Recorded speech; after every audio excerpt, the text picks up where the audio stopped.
It's incredible, but a study finds that there may be two mystery planets at the edge of our solar system, and not just one.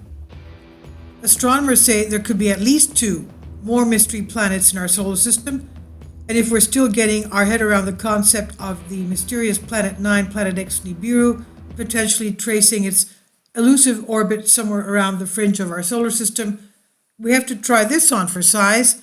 A team of astronomers performed new calculations on the data that originally gave rise to the Planet 9 hypothesis. Planet 9 because Pluto is no longer a planet as of 2006. If it was still a planet, it would be called Planet 10, this new hypothesis. Anyway, these new numbers suggest that the hypothetical extraplanet might not be alone. They say there could be multiple planets hiding at the edge of our solar system that we have not yet discovered. If the researchers are correct, which nobody knows for sure right now, it could really mean a do-over for the high school textbooks, of course. But first, we have to backtrack a little to explain how we got to this point. Recently, researchers from California Institute of Technology, Caltech, found evidence for what they call Planet 9, a huge icy planet that could be lurking somewhere beyond Neptune in the far reaches of our solar system. And the scientists estimate that this Planet 9, or Planet X Nibiru, what we call, is 10 times more massive than our Earth. They think it performs an extremely elongated orbit of the Sun, taking it between 10,000 to 20,000 years to complete one orbit.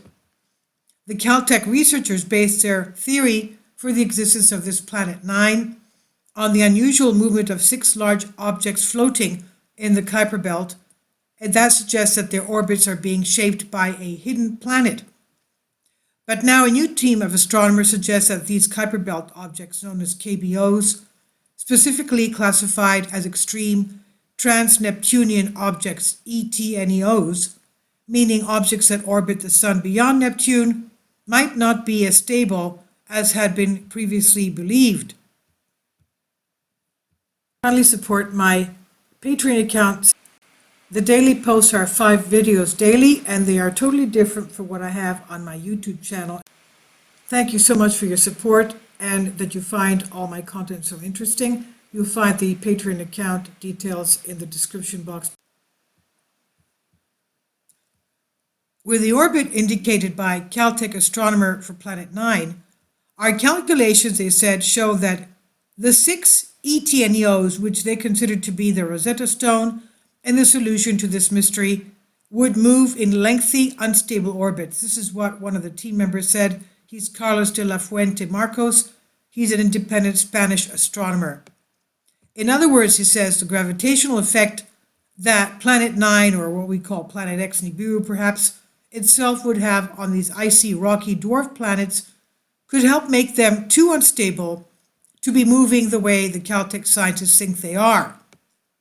Quote, these objects would escape from the solar system in less than 1.5 billion years. This is what De La Fuente Marcos says. He says, and 3 of them could abandon it in less than 300 million years.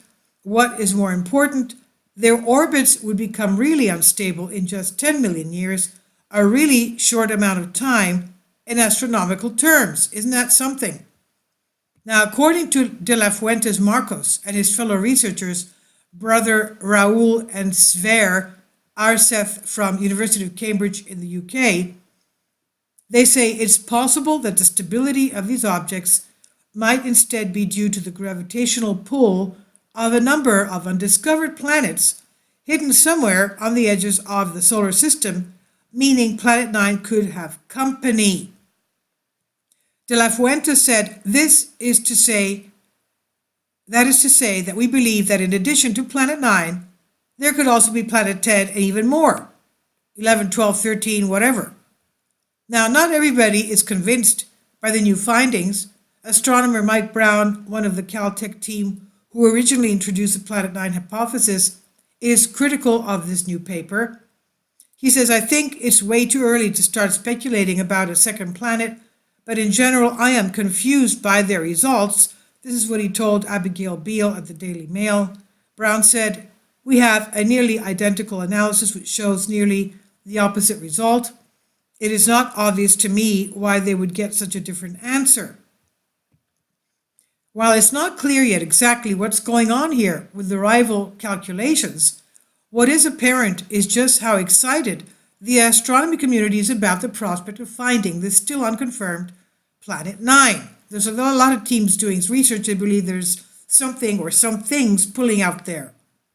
Since the original Caltech research was published, we've had speculation on what Planet 9 is made up of, numerous hypotheses on how to track down the as yet unseen planet, and even the suggestion that Planet 9 originally came from quote-unquote outer space, which in this context means it could be an exoplanet from another solar system that migrated into our own solar system.